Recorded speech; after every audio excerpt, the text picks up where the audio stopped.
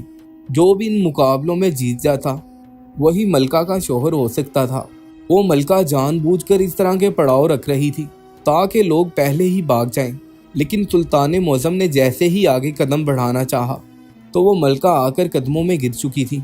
کہنے لگی کہ آپ کون ہیں؟ یہ سب کچھ کیا ہے؟ یہ تو کسی معجزے سے کم نہیں۔ بتائیے آپ کون ہیں؟ کہاں سے تشریف لائے ہیں؟ مجھے عام نہیں لگتے۔ تب سلطان معظم نے اسے اپنا تعارف کروایا تھا۔ تعارف سن کر تو وہ خوف سے چیخنے چلانے لگی، یقین ہی نہیں کر پائی تھی کہ یہ دوسری سلطنت کے سلطان ہیں۔ اگلے ہی پل قدموں میں گر کر کہنے لگی کہ مجھے آپ سے نکاح کرنا ہے، میں آپ کی بیوی بننا چاہتی ہوں۔ مگر سلطان معظم نے انکار کر دیا، کہنے لگے کہ میں صرف اور صرف مسلمان سے ہی شادی کر سکتا ہوں، تم جیسی گھمنڈی اور مغرور عورت کے ساتھ میرا کوئی تعلق ہی نہیں۔ سب کچھ چھوڑ چھاڑ کر سلطان معظم وہاں سے نکل آئے تھے، جبکہ وہ عورت سلطان کی خاطر دیوانی سی ہو چکی تھی۔ ابھی بھی سلطان معظم کے ہاتھ میں تسبیح تھی اور وہ مسلسل تسبیح پڑھ رہے تھے۔ سلطان معظم کی یہ بات سن کر ہر کوئی متاثر ہو چکا تھا۔ 2 ماہ تک وہ عورت وہاں پر دین سیکھتی رہی، مکمل پردہ کرنے لگی، یہاں تک کہ دوبارہ سلطان معظم کے پاس حاضر ہوئی تو سلطان معظم نے اس کا نکاح اپنے وزیر سے کروا دیا۔ وہ اس پر بھی رضامند تھی کیونکہ اللہ تعالیٰ نے اس یہودی ملکہ کے دل میں خیر ڈال دی تھی۔ اس کا سینہ ایمان کی روشنی سے منور ہو چکا تھا۔ پورا دربار سلطان زندہ باد کے نعروں سے گونج اٹھا تھا۔